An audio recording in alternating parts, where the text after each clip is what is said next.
This is Trend Following Radio, where great thinking comes alive.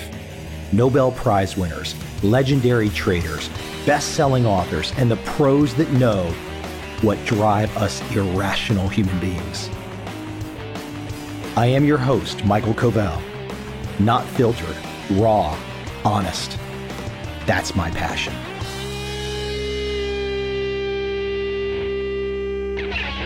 My guest today, Amy Herman, likes to look at the world differently.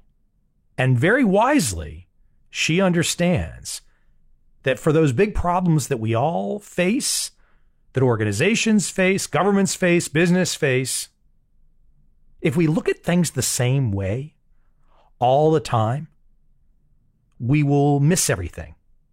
We won't miss everything, but we will miss the key things that we can change that will get us to the point where we can solve the problem. But how in the hell do you do that? The same old way? The same old tactics? The same old strategy? This is Amy's second appearance on the show, and we go a little bit different today, but the focus is still how she came to show that we can use art to stimulate our minds, to see creatively, to figure out how to solve those damn problems that we can't solve. By looking at art, by thinking about art, this creative process. Yes, that's the case she makes. I tend to agree with her. It's an out-of-the-box, outside the general perspective view. And that's how you make breakthroughs. Without any further delay, let's jump right into my guest today, Amy Herman.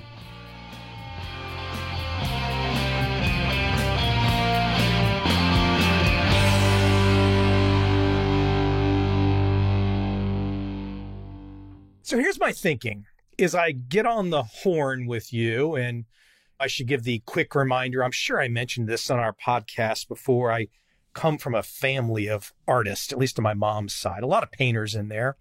I wouldn't say that I've had a certain painting perspective, but I've had a certain aesthetic perspective. It's seeing the details. So here's where I want to go today.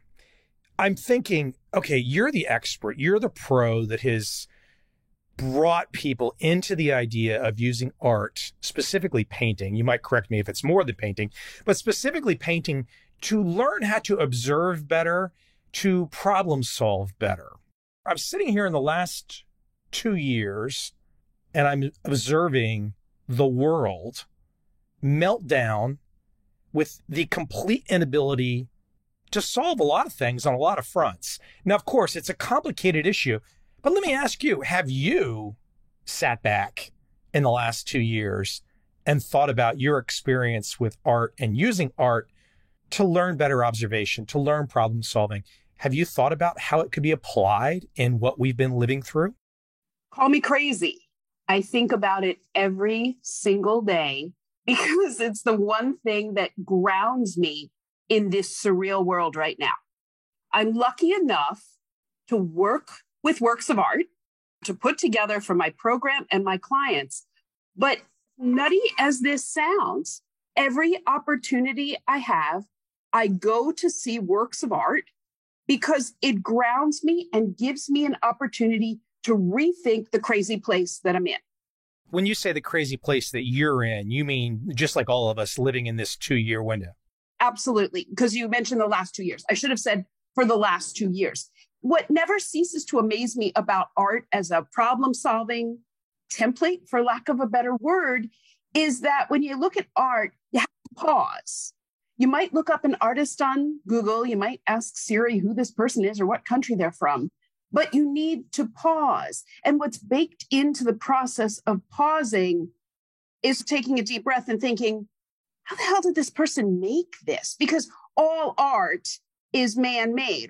Made by human beings. And they've used this creative spirit for thousands of years. And this is not the time to mess with it. It's time to look at it in a different way. And Frank Bruni wrote about the power of a pause during the pandemic. This is what he said.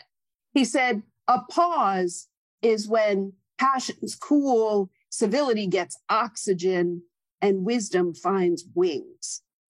Let me pause you there for a second, because I wrote that word specifically down in advance of this conversation, pause.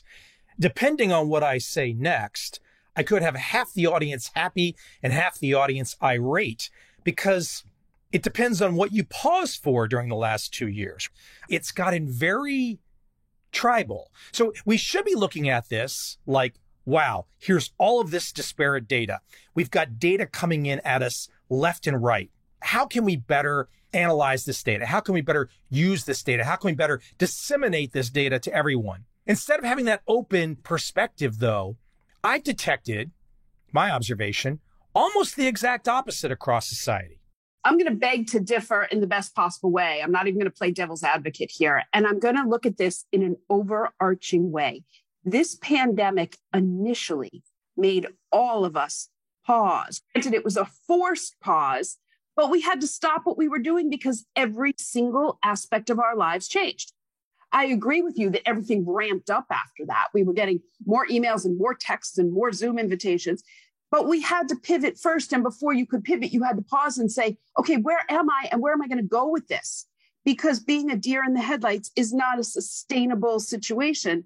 And you have to admit that when the world came to a hard stop on March 12th of 2020, as it did for me, the day could vary from one day to the next, but within that week, everyone individually and collectively had to pause because school shut down and work went remote for many people. And for those for whom it didn't go remote, everything changed. Your local coffee shop shut down. You had to put a mask on. So there was that initial pause where you had to pivot, and it was a forced pause. But my feeling is that it's not all bad to have that pause and to start to integrate it into your own infrastructure to say, you know what? I could benefit from this, and it can be really short. Let me add a little more grist to the mill here, so to speak. I was in Saigon, Vietnam when it happened. So we were, a good 2.5 months ahead of you. We're sitting here on the border of China, and we're seeing videos of people walking down the street, falling over like zombies. We're seeing trucks going down streets, spraying chemicals into the air. I would have to say that sometime around mid-January of 2020, I was like, this was a little dicey. This is not feeling so good. Of course, you make the case for it. It was a few months later where it really hit in America. But let's roll forward a little bit. Let's roll forward. I mean, we could backfill in because this took place in stages. And I guess the reason for bringing this up is that every stage of this that has happened since that first moment where we were worried, like, oh my gosh, it's zombie apocalypse. But every stage since then has been a new acquisition of data. Agreed. Further to my point, our brains need to be able to look at that data and make a decision. Do I need this? Do I not need this? How do I prioritize it in my existing infrastructure of knowledge? And how is it going to affect me? Because let's face it, most people are all about themselves.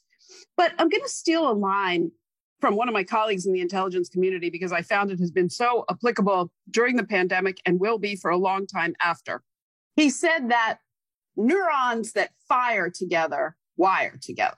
I don't even know if I can credit him with originally saying that, but think about that. Neurons that wire together, fire together, wire together. And to go back to your initial question of how looking at art could possibly be applicable to the myriad issues that we are forced to confront now, many of which we have never confronted before, to integrate this idea of a pause, the idea of looking at art automatically, it's inherent, it's baked in, you have to pause. You can't just speed by and say, yep, I saw that sculpture, I saw it. I saw it in 3 seconds. I will tell you that you were in Saigon, I was in Rome, and I took probably the last flight out of Rome that you could get, the very end of February of 2020. And I remember specifically when I arrived in Rome, I don't speak Italian. They're yelling at me at the Customs and Border Office to take off my glasses, take off my glasses. Now, I don't understand Italian, so he's yelling, signora, signora, blah, blah, whatever, you say glasses. And the guy behind me says, lady, he wants you to take off your glasses because he wants to take your temperature. And my first thought was, take my temperature? What do you want to take my temperature for? And I didn't give myself the opportunity to pause and think, why would someone at an airport be taking the temperature of an American flying in? Like, it just didn't occur to me. I brushed it off and I said, stupid Italians, why are they doing this? Well, I was, as I love to refer, my son and I talk about stupido Americano, didn't give it a second thought. But had I given it a second thought and let my neurons wire together or fire together to ask the critical inquiry, why would they be taking my temperature? What's going on here? It would have given me an insight and a path into what I was about to encounter. So similarly, and by analogy, when you look at a work of art, you have to pause. You can't just read the label and say, oh yeah, saw it, I'm going on to the next one. That's not what we do in art. We look at it, we say, gee, I like this, or I can't stand this. Look at those colors. How did they do this? And it forces you to ask questions, not only to give you a pause, but to set a template for asking questions about other things that you don't know, including everything that's happened around this pandemic, and to process all that data that you talked about was generated. You're making a interesting, clever argument for everyone to, even if they don't understand it, for everyone to begin to use the scientific method. Correct. You're asking people to analyze. You're asking people to draw conclusions. But what's interesting about that, and again, if I say the wrong thing in this conversation, who the heck knows in the audience that can freak out? But we've been in a situation for the last 2 years that if the individual analyzes too much, the system doesn't seem to like that. I'm not going to advocate for overanalyzation because I don't think our brains can handle it. What I'm trying to advocate in this book and where we are right now is to accept the idea that we're at a critical juncture. Now, you and I keep talking about 2 years in, almost 2.5, maybe even 3 for some people. And what I'm asking people to do is take this opportunity to stand at this critical juncture and look back with an effort to be able to look forward more productively. Look back at the last 2.5 years and say, okay, what worked here? When do you want people to start drawing conclusions? If we're staying in the art perspective, when do you want me, Mike, to start drawing conclusions? If I'm being an observant individual, if I've been pausing, if I've been gathering data, if I'm trying to piece this together the best that I can, because as best that I can tell around the world, leadership has been very disparate around the world in terms of what the messaging is. When do I make conclusions? How do I connect that with the art piece? As you need to. This is not a blanket theory to say, okay, I'm going to read this book. I'm going to understand Amy's model of looking at art and start applying it right now. As you need it. People's plates are full. Okay, so I don't want to give them one more thing to think about. Oh, I'm going to quote Amy Herman. No. And if I can give you a small example, silly example where I applied what it is that I do. So I'm at a wedding. The bride is waiting to walk down the aisle. The organ is playing. And the usher and the maid of honor have to bring a runner down the aisle. Have you ever seen that at a wedding? You know, they bring a runner and then they roll it out so the bride can ceremoniously walk down the aisle. They walk down, the organ is playing, and they start to unroll the runner, and it's all tangled. He curses under his breath because I'm sitting near the aisle. She's starting to sweat. She says to him, what are we going to do? And they're sweating, and they're so nervous that they can't unroll the runner, and the bride is waiting at the back of the church. I'm not a hero here. I look at the situation and I say, we need to get this runner down because the bride is waiting and it's going to ruin the opening of her wedding if we don't get the damn runner on the floor of the church. So I stand up and I say to the groomsmen, you walk to the front by the altar. And I say to the maid of honor, you grab the end of the runner and I unroll it piece by piece so she can walk and he can stand. And within 5 minutes, they get the runner down on the floor so the bride can proceed. The church applauds. But what I'm saying is, this is an ordinary problem. They couldn't get the damn runner down. Anyone in that church could have stood up and did what I did, but nobody had the possession of thought and the wherewithal and the self-possession to say, I can do this. The leadership to reach a goal has, for a significant part of the population, disappeared from their palette of paint. But I'm trying to bring it back. I'm trying to bring it back with this method by taking a very simple situation and saying anybody can do this. It's about looking. It's about thinking about the issue in a 360 way, the way you look at a sculpture and say, how can I fix this? And do I have the capability? Anyone in the church, with the exception of someone in a wheelchair or on crutches, could have done what I did. Let me keep pushing you, though, on our main example here, because I want to get it past. I really want to start to flesh this out so people can kind of wrap their arms around the idea of using art as a way to solve problems. we got this part of the pause where we want people to pause. We want them to assess. They're pausing to assess. They're pausing to gather data, correct? Yes. Before you go on with the model, I'm just going to interrupt you for 1 second. The model from my first book is 4 A's. Every new problem, every new work of art, any new situation, you assess, you analyze, you articulate, and you act. So I'm just throwing that in there. Assess, analyze, articulate, and act. And that's the bundle that people can refer to when they don't know what to do. So you start with assess. Go ahead. I'm sorry, I didn't mean to cut you off, but I had to throw that in there. It's your terminology, but if I use the wrong terminology, so I want to stay in this idea of the pandemic. I'm looking for ways that we can all communicate and be leaders like you were in the church in that example. And I'm not seeing it. So, okay, we've moved a couple of years, almost 2 years past March of 2020. So anybody that is currently still in the same fear mode that they are or were in March of 2020, well, a lot of people aren't there anymore. I just spent 6 weeks in the States, my first 6 weeks in the States since the pandemic, Thanksgiving till January 1st. And the numbers of people that I saw driving cars alone wearing masks was off the hook. Now, clearly, I saw a lot of people that would not do that. So there's this divergence taking place now. So give me some grist here. Give me your thinking. As you've gone down this path of using art to try to solve problems, what do we do with this divergence that's taking place 2 years after that initial zombie moment of March of 2020? Okay, so the first thing I do is to break the problem or break the situation into bite-sized pieces. We have such overarching difficulties with this pandemic, individually, collectively, personally, professionally. There's just so much going on that I ask readers and people who take my course to break things down in bite-sized pieces. Give some examples of what you would mean on bite-sized pieces in terms of you breaking it down from an art perspective. Okay, so here's my example. If I walk into a room, let's say, as I did on Thursday at the Philadelphia Museum of Art, and there are 4 paintings that completely take up the room by an artist that I don't like. Every time I go to this museum, I walk into the room. I don't avoid it. I go in because he's a celebrated artist and I happen not to like his work. And I go in not to change my mind, but to think maybe I'll see something this time that I haven't seen before, because I get this visceral feeling of, ugh, I want to get out of here. I don't like this. So this time I went into the room and I walked around the room and I said to myself, all right, what's going on here? Can you make sense of these paintings? And I really couldn't. And then I said to myself, well, the colors are okay, but I don't like it, so I'm going to leave. And as I walked out of the gallery, to the right, the museum had installed a new painting by this same artist that was absolutely stunning. Absolutely stunning. And I said, that can't be by him. There's no way. And I looked at the label. Sure enough, it was.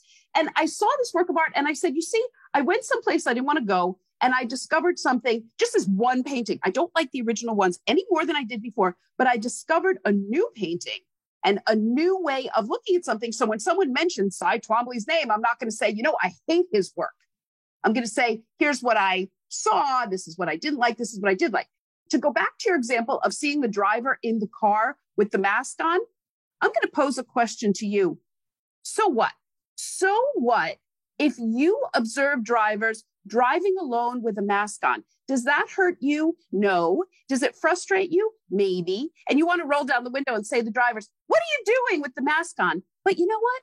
Who cares if they wear a mask in the car? It doesn't do any harm to you. And by breaking down just this one piece, it really pisses me off that people feel so self-important about masks and not to spread germs that they're driving in a car with their mask on alone. So what? I'm a keen observer as well. I've looked at the data and I understand that most of these young kids in our schools have not been protected by these masks. There has been unintended consequences for these young kids wearing masks. I see images of adults all the time not wearing the masks around kids. Yeah, I do think there's a really big problem if I see significant numbers of adults wearing masks, driving cars, clearly afraid. I don't want them to be afraid. I truly get it that they're afraid. I understand that. I'm not making fun of them. I know they're afraid. But if you have too many people in a population that are afraid, we're at the point where the fear really might not be, it's not the same as it was 2 years ago. When does it change? So I would make the argument that too many people driving in cars alone wearing masks is a representation of fear, societal fear, those people aren't going to really stand up for kids that don't need to be masked. I'll counterpoint you. This morning's headline in the New York Times, this morning, I couldn't believe what I read, and I was overjoyed that the governor of New Jersey is lifting the mask mandate for children in schools. What does this tell you? And I'm not making a political statement here. I stay far away. I talk about science and I talk about my observations, but I stay away from politics. And what does this say? Science changes. And I agree with you completely that the fear has run away. I'm not going to drive in a car alone with a mask ever. But the fear has run away. But just this morning, the New Jersey governor, and it said surrounding states are going to remove the mask mandate in schools. So what does that say? The science has changed. The science has shifted. And if we look at objective information, which, by the way, art is not, if we look at the objective information, it's going to shift. It's going to change. That's the beautiful thing about science. Follow the science, and now they're going to remove the mask mandate. And if you remove the mask mandate in school, maybe somebody will think twice before they get in the car and say, you know what, I'm driving the kids to the ice skating rink. I don't need the mask because they don't have it in school. Absolutely point. Let me give it back to you as well, too. You know, I'm in Asia when that happens. And being in Asia, there's already a mask culture in Asia. Yes. It was completely normal for people to mask up in Asia when this hit. Now, I also had some vociferous arguments with friends because a lot of my friends were like, from the early stages, they were like, there is no way I'm wearing a mask. This is ridiculous. And I was like, hold on. There is such an unknown here. How could you not want to wear a mask, even if it was a minuscule protection? Here we are, the first couple months of 2020, and you don't want to put a mask on, and you've got no idea what's going on. I had these arguments with people left and right. They already had this idea of determined that it could be pointless, where I was like, hold on, we don't know. That's right. That is right. We didn't know then. I bring it up because you say, hey, things change. Of course they do. They do. But the bottom line is we live in a highly changeable, highly dynamic society. And for people who want to dig their heels in the ground and say, nope, I'm not going to do this, or I am going to do this, you're going to get left behind. An example, again, art related, because it had such a formative and profound effect on the way I see the world and my work. There's the artist Christo. And Christo and Jean-Claude, what they did, the way they made their art is they wrapped things. They wrapped the Reichstag in Berlin. They wrapped the Pont Neuf in Paris. They hung the Valley Curtain in Colorado. They make these big art projects all over the world. Jean-Claude died 2009, and Christo's last project without her was to wrap the Arc de Triomphe in Paris. And they put it off once because there were birds that nested in the Arc de Triomphe, and he didn't want to disturb the birds. Then they had to put it off for pandemic, and then Christo died. Christo died last spring, and his studio decided we're going ahead with the project and we're going to wrap the Arc de Triomphe. And I made the decision. I wanted to see it with my own eyes because I'm a keen observer and pictures weren't going to do it justice. And I knew this was my last chance to see a Christo project ever. So pandemic be damned, I got on a plane in October and I decided to go to Paris with the sole object of seeing the Arc de Triomphe wrapped by Christo. And when I say wrapped, I mean wrapped completely in this silver fabric and tied with red ropes. And I tell you this because I got to Paris. I couldn't believe it. The Arc de Triomphe was wrapped in fabric. Everybody without exception was wearing a mask and had to show a vaccine card, even though it was outdoor venue. Everybody. Nobody complained. Everybody stood online. They took out their apps. I watched Parisians, people from all over the world came in joy to see this work of art. And then the reason I tell you the story is because all Christo's projects are short. They're 2 weeks, at most 15 days. And I was there as the project came down. And I saw the Arc de Triomphe emerge from this wrapping.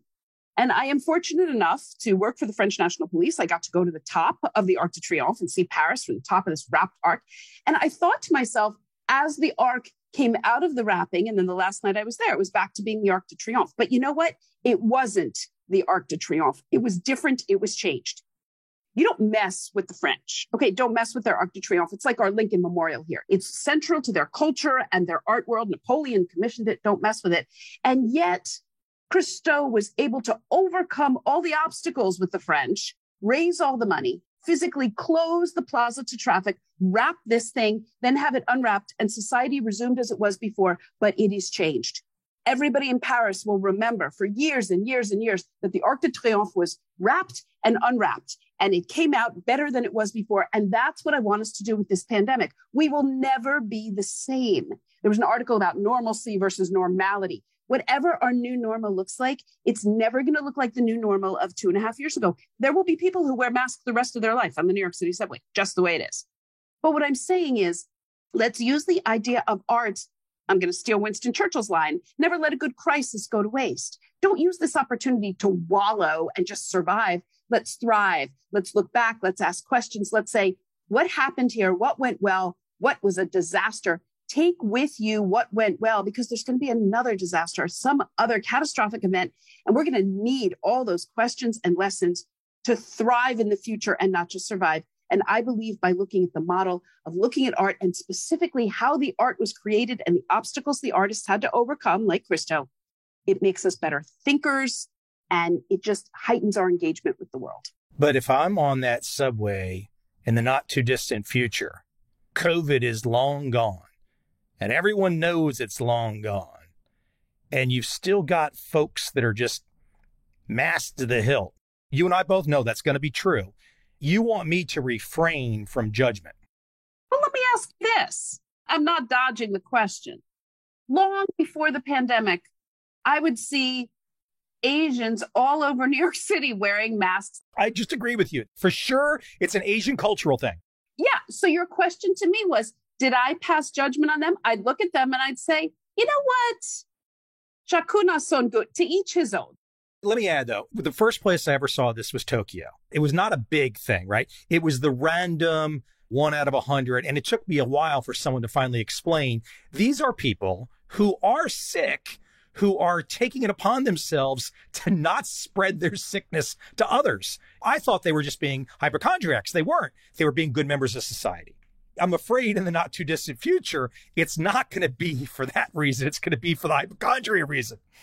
But as I said to you before about the driver in the car, this fear will subside. It will never disappear. It will never disappear. Look, I'm not convinced that airlines aren't going to keep masks on people for years to come. As I said, there are certain things that worked in the last 2.5 years. Look how flying has changed. Planes are immaculate. When you sit on the plane, your meal comes in a box if you get a meal at all. There is no picking a roll out of a basket. There is no touching anything. I don't know about the peasant class, but for us big shots over here that are flying around the world in the front of the plane, I don't know. It's pretty nice up there. You know what? It is pretty nice, but I fly in the back of the plane a lot too. And you know what? It's pretty clean back there too. They say to you, peanuts or cookies, and they hand you a package. There's no more putting your hand in a basket like you used to choose from 3 snacks. Now there are 2 and they hand it to you. And you know what? Their hands are gloved. Let me shift you on something.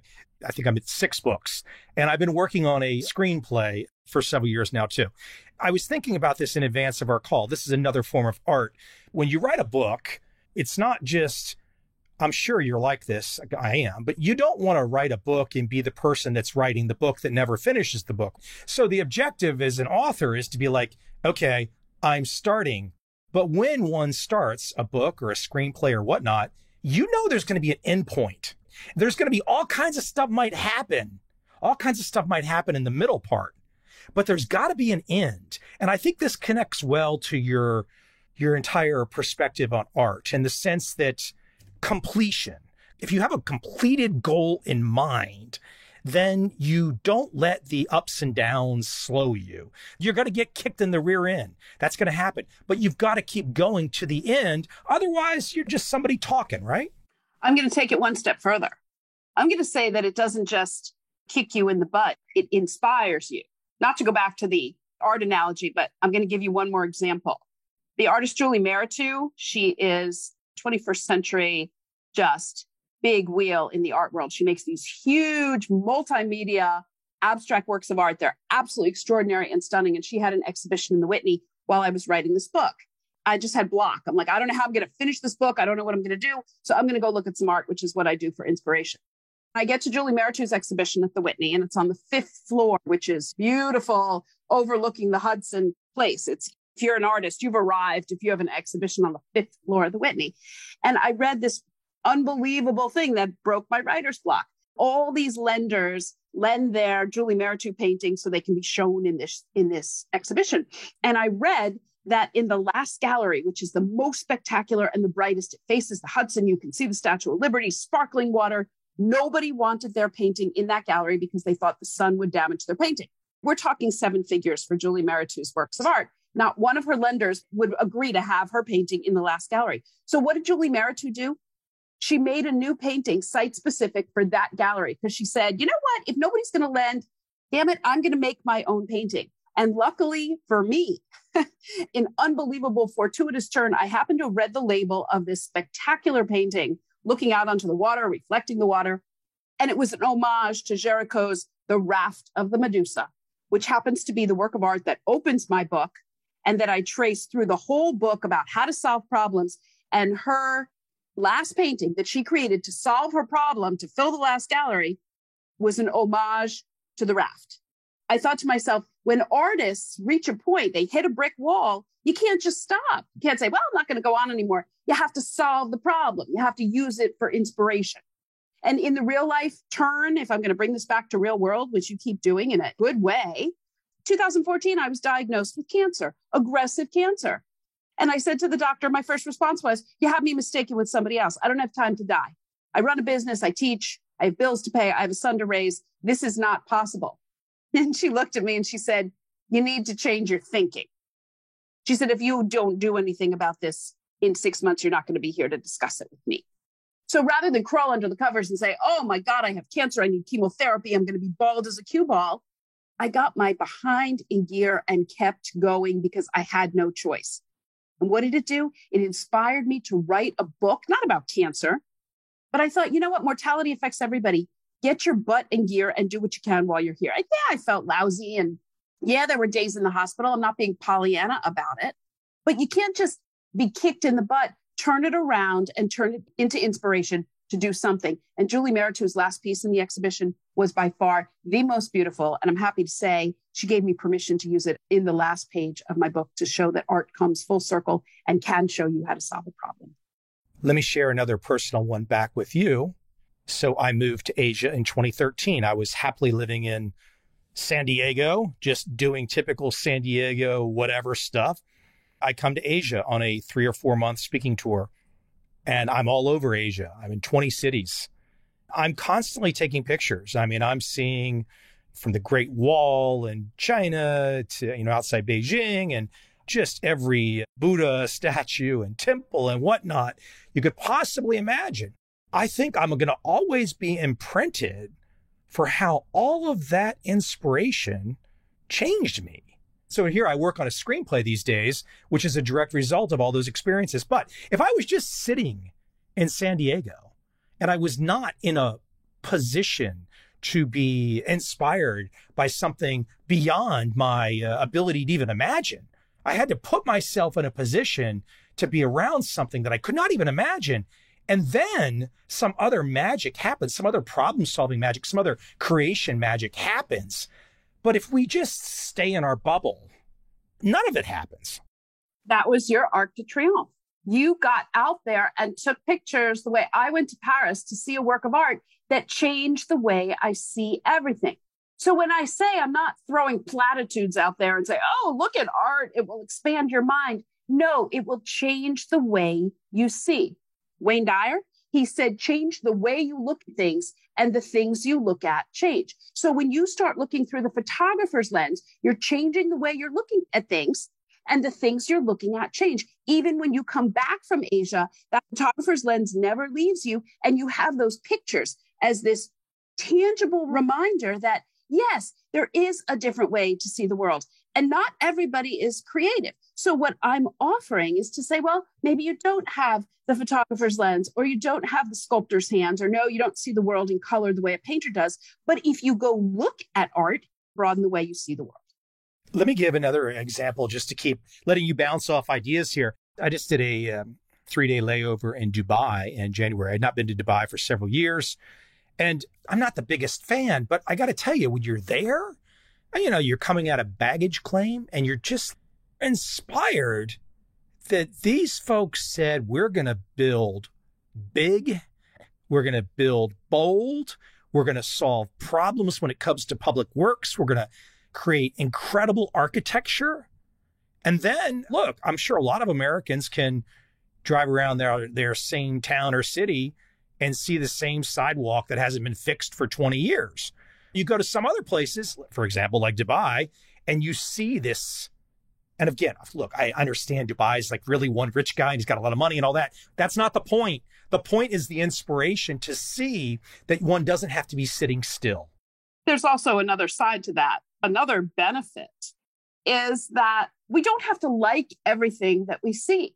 I explained to a group recently, we were standing in front of some painting that was really disturbing. And this one woman kept saying, I just don't like it. And I said to her, get over your dislike and be able to tell me what you see, staying away from why you like it or not.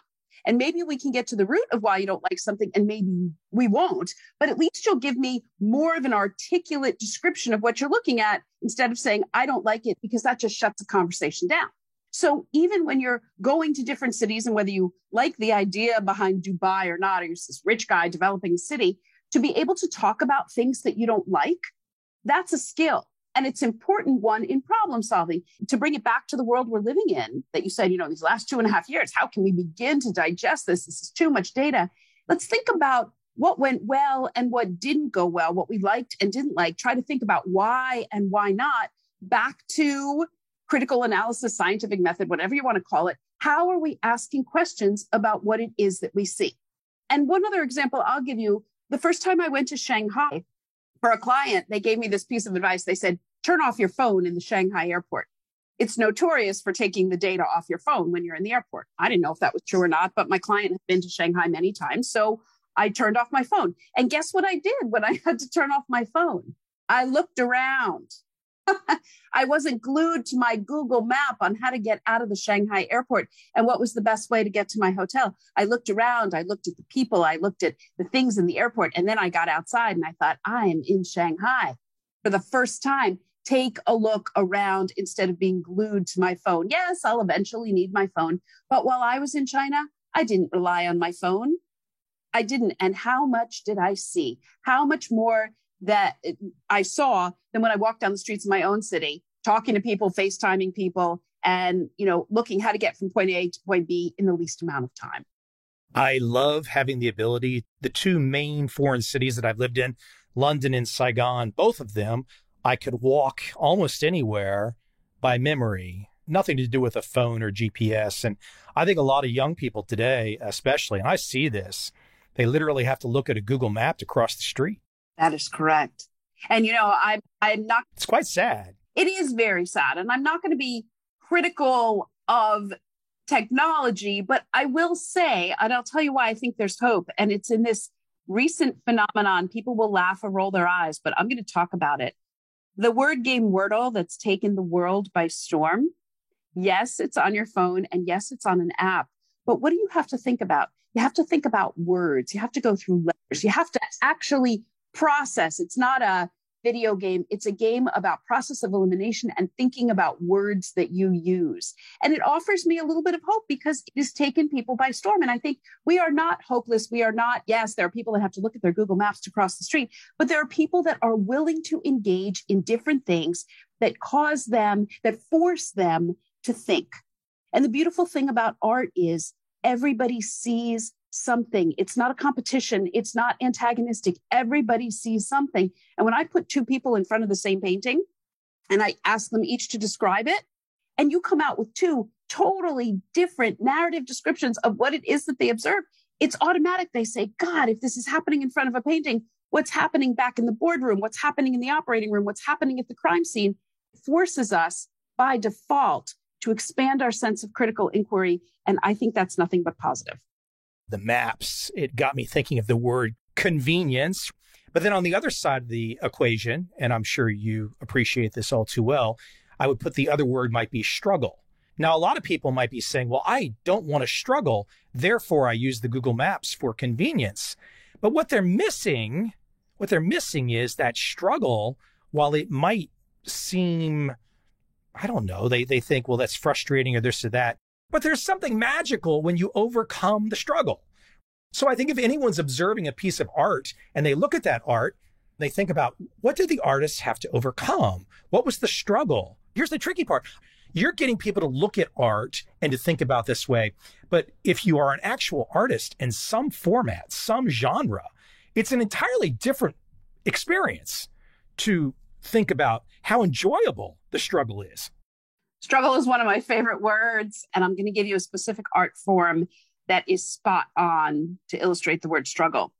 In Japan, when artisans, when ceramicists or potters, when they fire vases or cups or bowls, what ceramicists do, it is inevitable that some of those pots and cups and bowls will come out asymmetrical or imperfect or even broken, sometimes cracked, but even broken.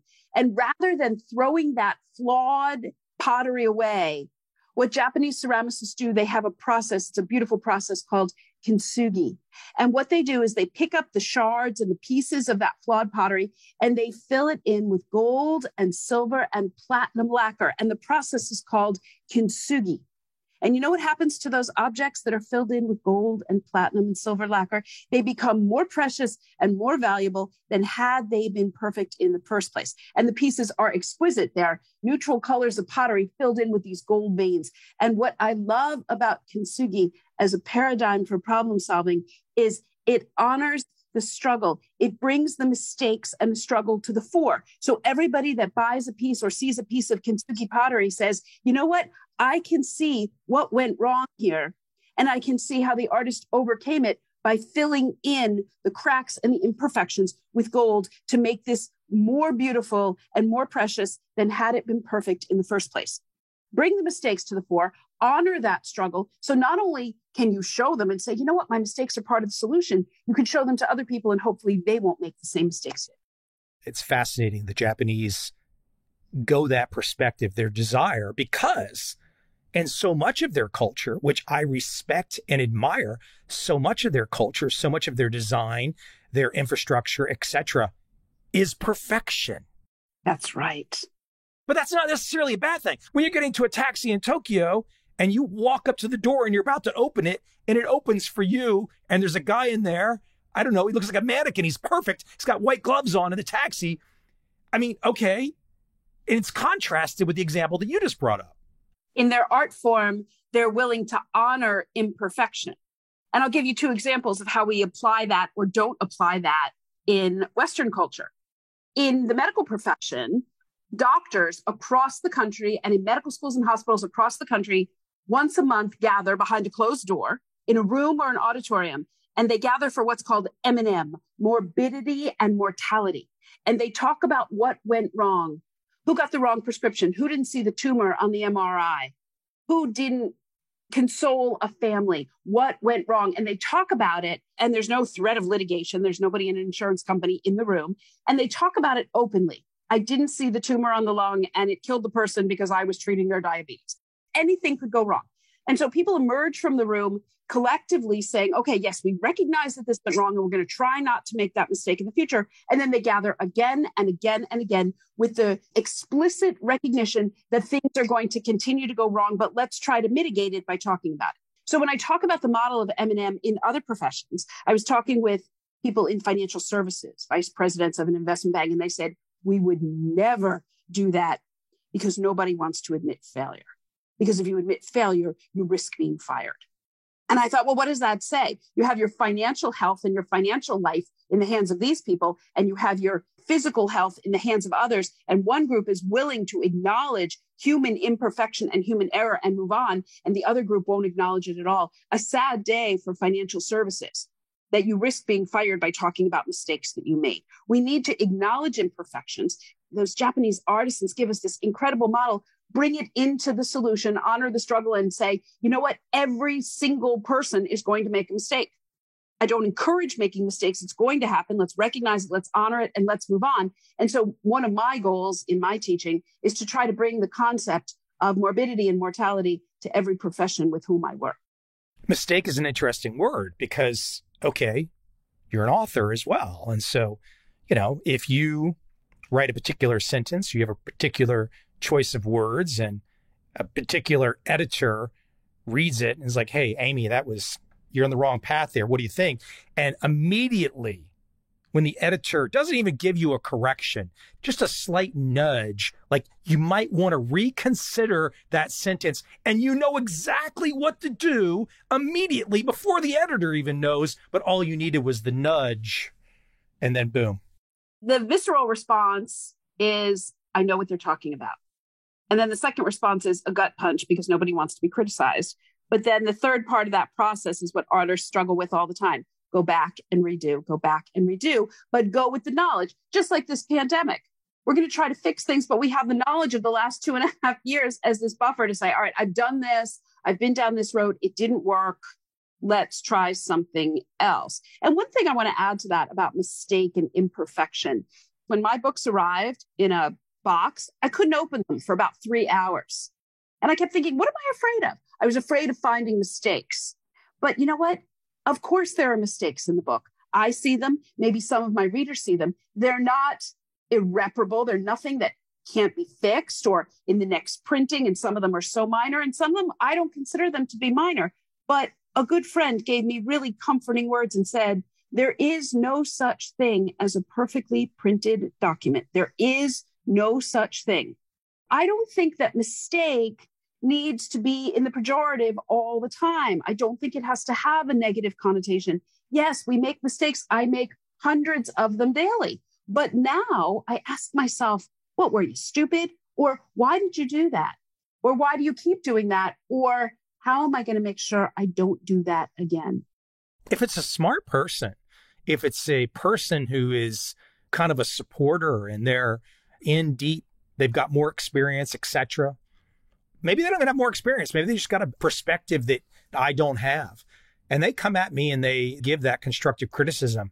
Why do people not want that? I love when somebody tells me a better way that I did not see. I love that. Again, at the risk of sounding like a platitude, I say I welcome constructive criticism. Emphasis on the former. Make sure it's constructive. Yeah, if it's just someone throwing flames, that's useless. That is useless. But I am striving in this world, believe it or not, to be a better person, a better writer, a better teacher, to be a better human being. And if somebody can show me a path, whatever their area of specialty, and correct or shift what I'm doing, I'm all in. And, you know, to use that horrible corporate phrase, the fixed mindset versus the growth mindset, I'm a big believer. Fixed mindset says, well, I'm talented. They hired me because I am good at what I do and I'm going to do it. There's no better way to get left behind. And the person with the growth mindset says, yeah, I'm really good. I'm talented. They hired me, but I need to get better and I need to keep growing and I need to keep looking in the mirror. I'm all for it. Nobody is perfect. And when I meet people with fixed mindsets, I find actually they're quite insecure. They're quite insecure and they're good enough the way they are. And don't tell me how to be better. I strive not to be that person because truthfully, I really want to be better in everything. The pandemic, like, okay, what's all the data? What's all the data that we currently have at each stage of the game? Let's talk about it. Let's talk about it. Let's analyze it. Let's have a conversation. I like that on any subject. Put it all out there. Sometimes people are trying to protect their fiefdom, their territory, etc. But usually there's going to be a leader in the mix, and you really don't give up a lot by being transparent. I think you get more by being transparent. Separate wheat from the chaff when people are saying you can see who's resistant to change. Because by talking about the data and communicating, you can see other perspectives and you think, well, maybe there is a better way to do this. And I'll give you an example of how the light went on over my head. It often goes on over my head when I talk to people with whom I'm working. I was in a state that was having a really hard time with the pandemic, and they asked me to come speak to their frontline workers. When it was over, a nurse came up to me. He had tears in his eyes. He was a young man. He was about 30 years old. And he said, can I tell you something before you run to your plane? I said, of course. He said, I've had the hardest 1.5 years of my life. I've had to intubate more people. People died in my arms who didn't know what they were dying of. He said, but by showing me how to look at art and doing what you do, you made me realize that empathy and objectivity don't have to be mutually exclusive. And I love that. I love that. We can be objective, but we can still empathize with people who don't necessarily agree with the way we see things. And art gives us the opportunity to do that. It's about meeting people where they are. Yeah, the data is going to speak, The data is going to speak, but not everybody's going to see or hear what they want to hear. By taking on multiple perspectives and recognizing that there are multiple perspectives, you'll say, I'll meet you where you are. I'm not going to agree necessarily with where you are, but I'll meet you there. I'll listen to what you have to say, but give me the same courtesy. And art, again, gives us the opportunity to do that. We can look at art, disagree about what we see and the struggles and what the artist did, but we're looking at the same thing. And our empathy and objectivity don't have to be mutually exclusive. You make a great example of that, and I will connect it back to the pandemic and the sense that now that we are a couple of years removed, we can look at data, and we know, if we look at aggregate data, we know that generally young, healthy, thin people have fared very well. And we know generally that people that have been much older with multiple comorbidities have not fared well. Even though statistically, from a data perspective, we can say if we're a leader of a nation or whatnot, we can try to make decisions. We can look and say, well, okay, for this younger set, the healthier set, the thinner set, they've done okay. They're fine, frankly. But we still can have empathy. I can think about one of my older baseball coaches that passed on. We can still have empathy for all those people that were older, that were sick, many of our family members and friends, etc., who otherwise would have lived longer if this didn't happen. They would have lived longer. This cut their life short. But hasn't it also heightened our own awareness of comorbidities and things that lurk just beneath the surface? That old lie, that meme that people say, be nice because you never know what battles people are fighting. It's really true. COVID has laid all of that bare. We realized that people suffered in ways that we didn't even know. Some things may be apparent to the eye, many were not. And because we suffered this grievous loss of so many people, yes, it's heightened our empathy, but it's also heightened our awareness of all the things that are lurking out there. And I think it's made us see each other as human beings, not just in black and white. I'm sorry to bring it back to the art example. We are not people who are just living in a black and white world. As I said, there are things that happened in the pandemic as we look back and say, you know what, this went well and this didn't. Let's bring it forward with us. And I think that heightened engagement and that broadened lens is something we definitely need to bring forward with us, along with that augmented sense of empathy. I appreciate it. Great stuff. I could bounce you around topics forever. I can see that. It's like I said, we spoke many years ago, but I don't know, we both probably forgot the conversation, but I don't know what your perspective is about getting peppered by me for an hour now today in 2022. Oh my gosh. I'm going to be perfectly candid. I got up a little late this morning and all I had was a cup of coffee. And I thought, I hope this isn't difficult because I haven't had breakfast. This woke me up in the best possible way. I don't even need my English muffin now. It was a great discussion, great questions, challenging because these are all issues we have to think about. There's so much more to talk about. There's so much more to think about. Any way that I can solidify my connection to art, and you've given me quite a few ways to think about, they really are connected. And it may sound completely tangential or not connected at all, but they really are. And I think the human spirit is the thread that carries everything through. Human creativity and struggle. The book, Fixed, How to Perfect the Fine Art of Problem Solving. Amy, where can we send people beyond they can find you on Amazon and buy a book or two or three, but where would you like them to go? They can find me on social media at Amy Herman AOP, which stands for Art of Perception. I also have a website that discusses all my work and my clients and my philosophy, artfulperception.com, ARTFUL, and all my books are at artfulbooks.com. And I want to leave you and your listeners with one last thought, the tail end of our discussion on struggle and art. Don't let perfection be the enemy of good. Sometimes good is just good enough for artists, for us, for everybody. Don't let perfection be the enemy of good, even in Japan. At some point, you got to stop and move on. That is correct. You can't keep going. You drive yourself crazy and cut your ear off or something. You know, you can't do that. And let good be good enough. Let good enough and move on. Solve the problem and move on. Amy, cool stuff.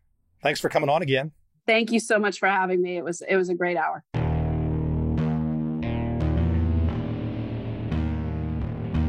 I see a time when those awake will understand how to make money in up, down, and surprise markets. Whether new trader or experienced, college student or financial advisor, protecting against a crash, or just trying to make a lot of money. Trend following offers everyone an answer in uncertain times. To get started immediately, send me an email, michael@covel.com. I will send you the right trend following steps to take along with my free video. But if you want to buy and hold, trust the government and trust Wall Street, this is absolutely not for you.